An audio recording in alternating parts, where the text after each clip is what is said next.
Hello everyone, I'm Dr. Kalpana.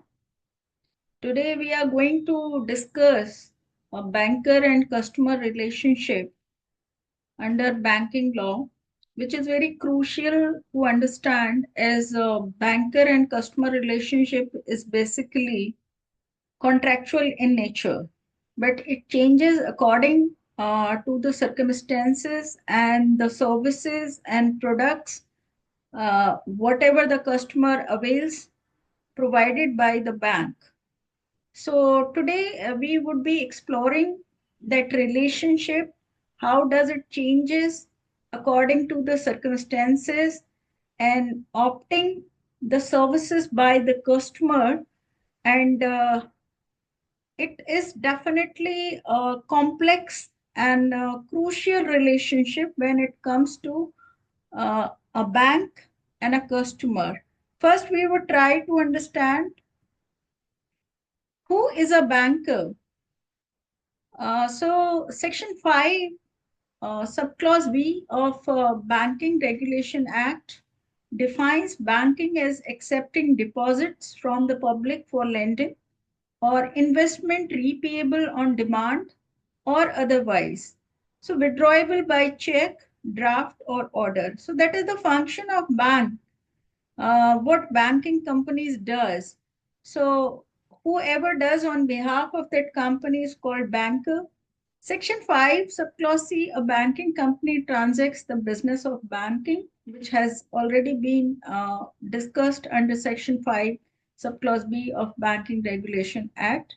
Now, question is, who is a customer? So there is no statutory definition of customer in India, and it has not been defined by any legislation till now. However, customer is generally recognized as someone with a recognizable course of habit of dealing in regular banking business. Uh, According to KYC, which means Know Your Customer guidelines, which have been issued by Reserve Bank of India, define a customer as someone who maintains an account or has a regular business relationship with the bank or on whose behalf an account is maintained. So here we need to understand any isolated service provided by bank or has been received by the customer, like uh, requesting for DD or encashing of check, does not amount of being a customer with the bank unless the customer is having a regular interaction with the bank for services, and maintaining the bank account is one of them. Nature of banking server banker customer relationship is of two kinds: general relationship, special relationship. So far as nature legally is concerned, it is a contractual basis.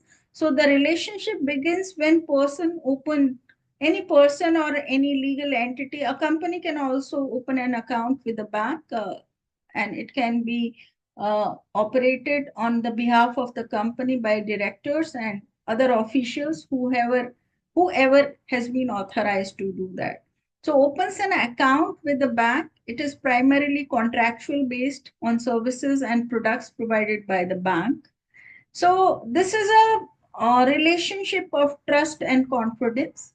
So the relationship between banker and customer is built on trust, and banks are expected to act in best interest of their customers and maintaining confidentiality and providing reliable services.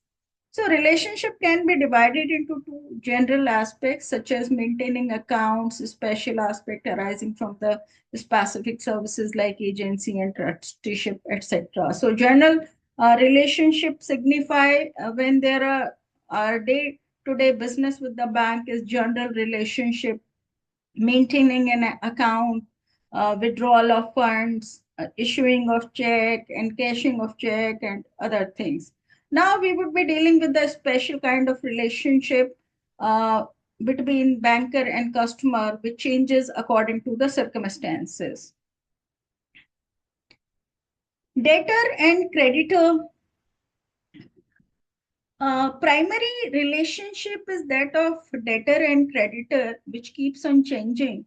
determined with the account balance. When a person or any entity opens up an account and deposit amount, then bank becomes the debtor, and the person who is account holder, that is customer, becomes the creditor. And it reverses the situation when the customer is getting loan and bank becomes creditor and customer becomes debtors. So it keeps on changing who is the borrower. Sometime bank is also borrower, sometime customer is borrower. Agency, there is a relationship of agent and principal between customer and banker. So bank acts as an agent on the instruction of the customer. So bankers act as an agent when collecting checks, crediting instrument like dividend warrants, or any other instruction on behalf of the customer. Bank keeps on doing services, and here in such case, customer is principal on whose behalf banker is acting as an agent for the customer, and customer is principal and bank is agent. Trustee. Bank acts like trustee when holding money with special instructions such as security deposits until further directions are given. So here, customer is beneficiary and bank is trustee, and money or any valuable deposit is entrusted to the bank in such cases. There are special relationship bailer to indemnifier. Bailer and bailee concept has been defined under Indian Contract Act. So in safe custody services, the customer is bailer and bank is bailee responsible for safekeeping of deposited items. Lesser and leasee, for the safe deposit lockers, bank leases immovable property to the customer for storing valuables. Many of the people hire lockers from the bank to keep their jewelry or valuable documents, which they apprehend they might be lost if they are kept home. So sometimes a lot of people, there is a queue of the people who are looking for lockers in the bank. They find them safe. So in such cases, a bank is leasing out their immovable property to be used by the customers. Indemnity holder and indemnifier. So indemnity is a kind of contract. In cases like issuing duplicate demand drafts, bank is indemnity holder, can be called as promisee, and customer is indemnifier who has promised to the bank in case of any wrong transaction or excess uh, transaction. Customer has to indemnify for the losses to the bank. Loan relationship, hypothecator, and pawner. So many of the people must be knowing about the concept when a customer is applying for loan, but the property is in the customer's possession only, but bank is keeping that property through hypothecation. Hypothetically, when customer hypothecates property for a loan, there are hypothecator and bank is hypothecatee, with the property remaining in the customer's possession. For example, a person who's applying for car loan where there are no security collateral except uh, post-dated checks, then car is by hypothecation uh, under the control of bank who is creditor at the time. In case of default of EMI, bank can recover its debt through getting that car. Pawner and pawnee, when customer pledges, basically the contract of pledge is when a movable property as security has been deposited with the bank in order to get loan. So they become pawner and pawnee. So bank becomes pawnee holding the property as collateral. Uh, I'm just giving you a quick recap of understanding when does it happen, how does this relationship changes. according to the transaction and circumstances and that relationship, how it is identified. So type of transaction, bank and customer and their relationship. So deposit in bank, bank is debtor, customer is creditor. Loan from bank, bank is creditor, customer is debtor. Safe deposit vault, SDB locker, lessor and leasee. Safe custody, bailee and bailer. Issue of draft, bank is debtor, customer is creditor. Pay of draft, bank is trustee, customer is beneficiary. Collection of check, bank is agent and customer is principal. Pledge, movable property is security deposit with bank, bank is pawnee and customer is pawner. Mortgage, when immovable property is mortgaged in order to take loan, bank become mortgagee and customer is mortgager. Hypothecation means when customer has applied for loan and any property has been kept in hypothecation means papers, the bank is hypothecatee and customer is hypothecator. So these are the circumstances.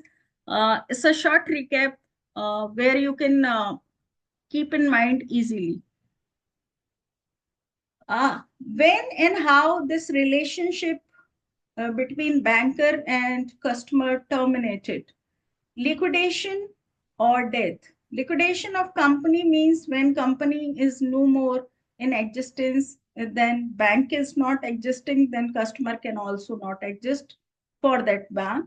Or death of that person, or lunacy, if a person becomes unsound of mind. And you must be knowing, whoever has gone through the law of contract, a person who is of unsound mind cannot enter into a valid agreement or valid contract. So lunacy of a customer automatically terminates the relationship. Completion or closure. So relationship ends upon the completion of a contract or voluntary closure of the account. Sometimes we apply for the closure of account. If we do not want to keep that account with any particular bank, then that can be closed. Non-compliance, failure to comply with KYC or AML regulations can lead to termination by bank. Bank can also terminate that relationship. In failure of compliance of KYC guidelines, bank notice, bank may terminate the relationship after providing notice to the customer. So today's, I would like to conclude here, banker-customer relationship is quite complex, involving various roles and responsibilities. And understanding these dynamics is crucial for maintaining trust and ensuring smooth financial transactions. So both general and special relationship exist, and each with its own set of obligations. And bank requires to act as debtor, agent, trustee, bailee, while customer must fulfill their roles as creditor, principal, bailers. So the relationship can be terminated under specific circumstances, as we have discussed, including liquidation, death, completion of contract, non-compliance with regulations, and awareness of these conditions is essential for both the parties, banker and customer. With this, I would end here. Happy learning. Thank you so much. Have a good day. Take care.